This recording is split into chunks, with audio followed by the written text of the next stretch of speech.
Radio Hauraki, just great rock, and that is the Danny McCrum Band from the album called Say What You Mean. Now, I mentioned it just before.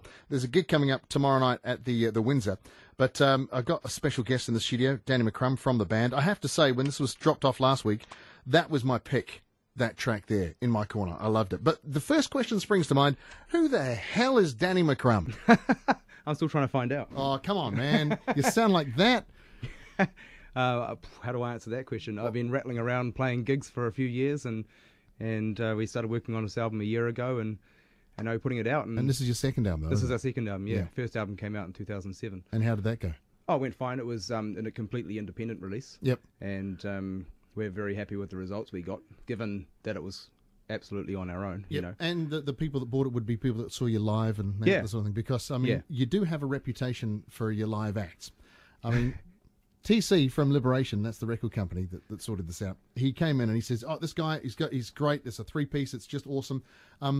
Models and the band that stuck out for me was the Police. You and the guys sort of model yourself on the Police. I mean, that is a phenomenal three-piece band. Yeah, it's asking a lot, but we've always Who's your drummer?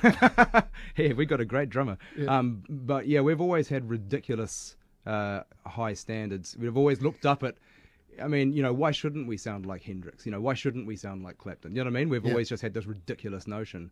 Well, part of it, a lot of people might say that is, why can't I sound like Jimi Hendrix? Well, mate, you don't have the talent. But seriously, there are people that ask questions like that. And there are bands that put out CDs and they wonder why they don't get played. It's because, to be honest with you, when you have something to measure it against, you have to say, well, sorry, guys, you don't measure up. But I have to say, the Danny McCrum Band stack up. Thank you. Well, you hear a lot of excuses for things around town. You know what I mean? Yeah. You know, oh, it's because we're a small country. Oh, because we're far away and small popular. And I just think, what if the All Blacks had those excuses? Well, they need those kind of excuses right now, don't they? Have you seen it? Oh, but do you know what I mean? Like, there's that expectation that they're going to be a world leader in what they do, right? Yep. Imagine if the music industry here had that attitude. Yep. And so like you do. Well, we've always just had this, ambition. Yep. It's not arrogance; it's just ambition. Yeah. And when it doesn't sound right, we'll work on it until it sounds right. It's interesting to say it's not arrogance. It's arrogance if you expect it to happen because, hey... If you don't do the work. Yeah. If you don't do the work... Here I am, I've arrived. Aren't you lucky to see me? Yeah. Buy my album. And a lot of people have that attitude live. Our attitude is always, God, we're lucky to be here. And we have to now work hard to get these guys on our side. Now, speaking of which, at the Windsor in Parnell tomorrow, it's the Juice Bar. That's right. Part of Juice TV. That's right. Are they filming it so we might be able to see it on TV if you can't make it? We are filming a part of the show. All right.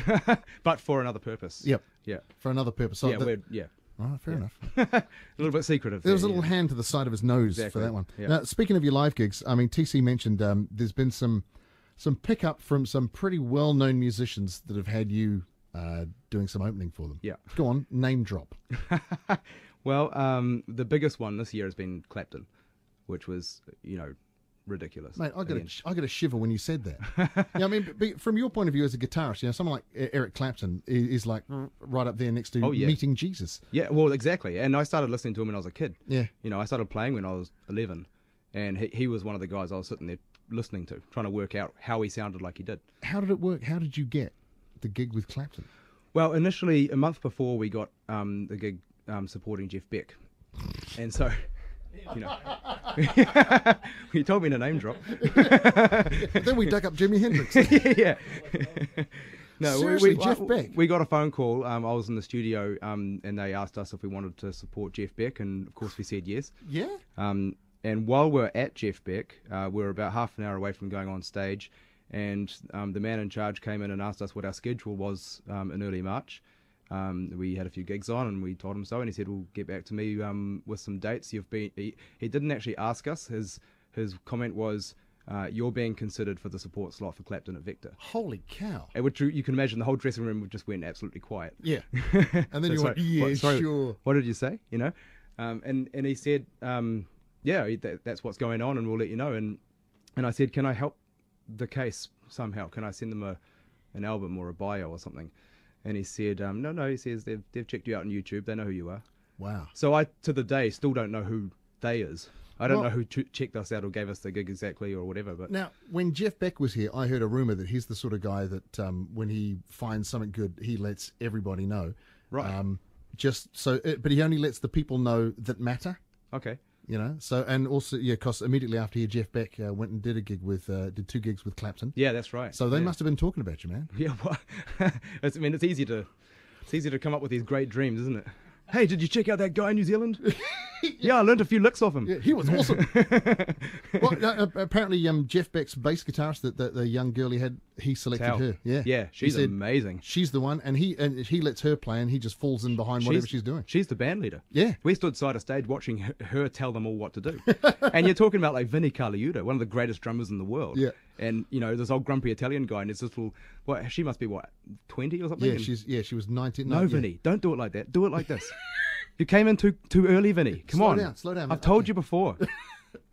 Wow. Yeah. So it was a kind of a meeting of the minds, you might say. I'm not sure about that.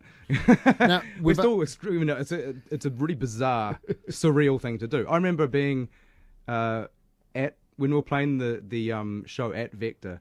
The first guitar solo of the night. I'm usually because I'm the singer, I'm usually stuck on the microphone stand, right? Yep. So whenever I can get away from the stand, I try to, because otherwise I feel like I'm standing still all night, Yeah. So first guitar solo, I thought, I'm going to walk over to my left up to the front of the stage, and I'm going to play a guitar solo, So I walked up to the front of the stage, and I launched in to the solo, which started off with those few notes. I don't know if you can pick that up on the mic or not. I picked that up, yeah.